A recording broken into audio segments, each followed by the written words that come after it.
Moi! Tänään ajattelin kertoa sulle Tiskalivuoresta Sardiniassa ja retkestä, jonka tein sinne helmikuussa. Tiskali on matalahko vuori Sardiniassa Nuoron kaupungista kaakkoon päin. Ja vuori sinänsä ei nyt ole mitenkään ehkä ihan hirveän ihmeellinen, semmoinen noin 600 metriä korkea, mutta se mitä sieltä löytyy, niin se on sitäkin ihmeellisempää. Mä olin itse asiassa haaveillut siitä retkestä jo aika pitkään ja mä olin käynytkin sillä seudulla, mutta silloin oli kesä ja niin kuuma, että ajattelin, että en kyllä lähde sellaisella 35-40 asteen lämpötilassa sinne nousemaan, koska mä tiesin, että se on aika jyrkkää ja hiukan vaivalloistakin se nouseminen ja sitten laskeutuminen tietenkin myös. Sitten mä ajattelin, että jos sinne lähtee talvella, niin silloin mä en halua lähteä sinne yksin, koska silloin siellä on taas sen verran vähän muita liikkujia, että jos sitten tapahtuu pahin mahdollinen ja jotain tapahtuu, vaikkei se nyt olisi kuin nilkan nyrjähdys tai jotain muuta sellaista, niin sieltä voi olla todella vaikea sitten päästä yksin pois.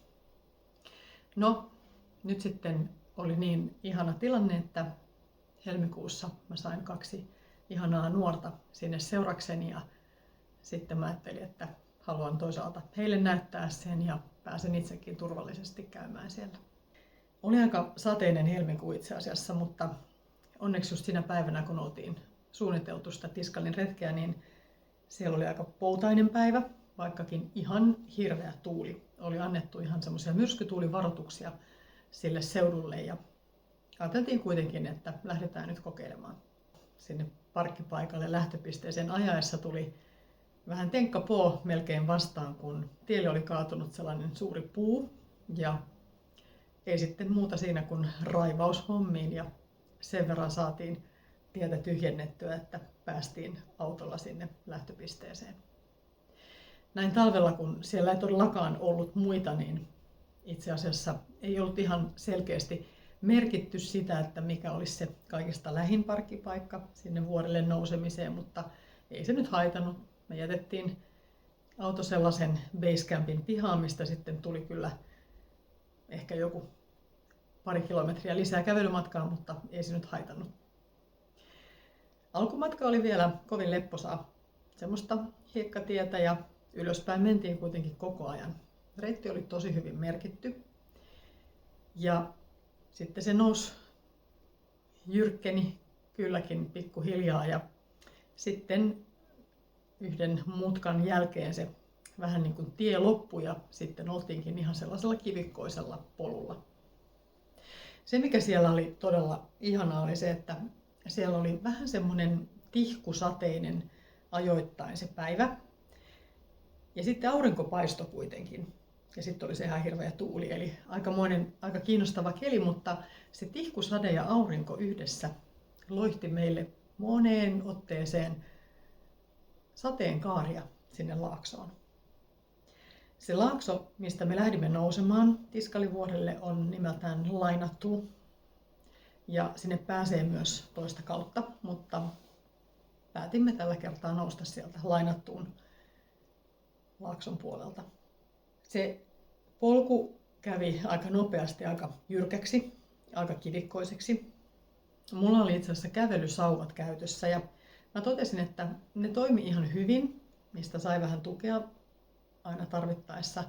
Ja mä tein kyllä sillä tavalla, että mä pidin toisen kävelysauvan sellaisena normaalipituisena, mikä mä käytän kävellessä. Ja sitten toisen kävelysauvan, kun oli semmoiset teleskooppisauvat, niin mä lyhensin sen sellaiseen puolikkaaseen pituuteen. Ja se oli itse asiassa erittäin hyvä siellä jyrkässä maastossa, kun siitä sai sitten tukea niihin aika korkeisiinkin rappunousuihin välillä tai kiven lohkareiden nousemiseen välillä. Pikkuhiljaa se matka siis hidastui ja sitten ihan siellä korkealla oli niin kova tuuli, että itse asiassa välillä piti pysähtyä ja joko mennä ihan matalaksi tai sitten pitää kiinni jostain puista tai kivistä niiden kaikista kovimpien tuulenpuuskien aikana. Se oli kyllä itse asiassa vähän hurjaa, kun mä en ole mikään korkeiden paikkojen ystävä muutenkaan, mutta kyllä se nyt piti lähteä, oli sen verran niin kuin kiinnostava paikka.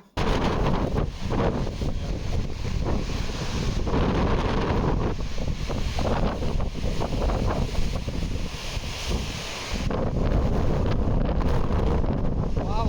Ihan siellä korkeammassa kohdassa se polku kulki sellaisen vähän niin kuin haljenneen vuoren läpi.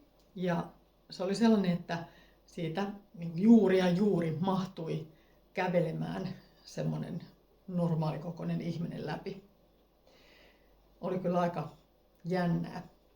Sitten siellä oli semmoisia todella hienoja, sellaisia monivärisiä kalliogallerioita, joiden alapuolella tai osittain sisällä käveltiin sitä matkaa. Ja sitten semmoista todella terävää kivikkoa ajoittain. Maisemat oli tietenkin aivan henkeä salpaavat. Ja ihan niidenkin takia jo olisi kannattanut lähteä. Mutta sitten se varsinainen juttu. Tiskalivuori on ontto. Ja sinne tulee valoa kahdesta suunnasta. Eli siellä on kaksi semmoista. Toinen on aika iso, toinen aukko ja toinen on semmoinen pienempi ikkuna, mistä sinne tulee valoa. Ja se luola on aika suuri. Se on noin 5000 neliömetriä suuri, eli semmoisen jalkapallokentän kokoinen. Ja se on osittain tietenkin suojassa siellä. Ja itse asiassa, jos katsoo kauempaa sitä vuorta, vaikka läheisiltä vuoren huipulta, niin aika ovelasti se jotenkin jää sinne ne aukot peittoon, että oikeasti sitä ei näe, että siellä on tyhjä tila siellä vuoren huipun sisällä. Siellä normaalisti on lipunmyynti ja pääsymaksu. Ja mun käsittääkseni siellä on varmaan osan aikaa vuodesta ihan ympäri vuorokautinen vartiointi, koska siellä on ton vuoren huipun sisällä on sellainen vanha historiallinen nuragikylä. Nuragikulttuurihan kukoisti Sardiniassa noin 3-4 tuhatta vuotta sitten. Ja nuragit rakensivat sellaisia korkeita kivestä, ihan luonnon kivilohkareista kasattuja semmoisia korkeita pyöreitä torneja. Tässä on tämmöinen malli nuragitornista. Tämä nyt on oranssi, ne nyt ei varmaan olleet oransseja, mutta ideana se, että ne oli sellaisia ylöspäin hiukan suippenevia pyöreitä rakennelmia. Ja siellä luolassa on niiden nuragi-asumusten jäännöksiä noin 60 kappaletta löydetty. Siellä on, ne asumukset on siellä luolan reunaosissa, siellä lähempänä sitä vuoren seinämää, ja siinä keskellä sitten on ihan sellainen metsikkö. No, nyt kun me oltiin liikkeellä tällainen talvella italialaisten mielestä, sardinialaisten mielestä, ja vielä aika kurjalla kelillä, niin siellä ei ollut edes lipunmyyntiä. Voin hyvin kuvitella, että paikalliset on ajatellut, että ei kukaan hullu tällaisella kelillä lähde sinne, eli ei sinne lipunmyyjäkään ollut vaivautunut sitten nousemaan. Ymmärrän oikein hyvin. Mutta se tarkoitti sitä, että oltiin siellä ihan keskenämme, ihan kolmestaan. Ja se oli aivan maagista. Vaikka kuinka paljon pidänkin italialaisista ja italialaisesta kulttuurista, niin italialaiset ovat aika äänekkäitä. Ja italialaiset on aika äänekkäitä myös luonnossa kulkiessaan, mikä taas suomalaiseen tyyliin ei ihan hyvin sovi.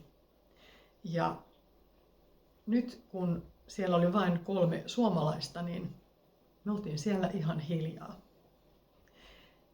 Ja se oli yksi upeimmista paikoista, missä mä oon koskaan käynyt. Aivan pysähdyttävä, todellakin taianomainen kokemus. Me syötiin eväät siellä. Pieni talitintti tuli moikkaamaan. Ja siellä itse asiassa ei tuullut ollenkaan niin paljon. Se vuoren huippu suojasi siltä myrskytuulelta. Sieltä näki niiden aukkojen reunamilta, miten siellä kyllä tuuli tuiversi. Mutta itse asiassa sinne olisi kyllä melkein voinut jäädä ihan pidemmäksikin aikaa. No, siellähän ei tietenkään saa leiriytyä ja eikä meillä ollut varusteitakaan sinne pidemmäksi aikaa jäädä, että sieltä sitten piti lähteä takaisin ja könnytä sitten se koko vuoren rinne takaisin alas. Sen kylän historiasta ei hirveän paljon tiedetä. Se on rakennettu todennäköisesti noin 1300-1400 vuotta ennen ajanlaskun alkua, mutta se on ilmeisesti ollut käytössä aika pitkään. Ja joidenkin tutkijoiden mielestä se on ollut semmoinen niin kuin suojapaikka tai semmoinen pakopaikka jossain ympäristössä asuville nuragiheimoille. Ja yksi oletus, miksi sitä pidetään sellaisena vähän niin kuin tilapäisenä asumispaikkana, niin on se, että sieltä ei esimerkiksi ole löydetty vainajia eikä mitään merkkiä ihmisten hautaamisesta.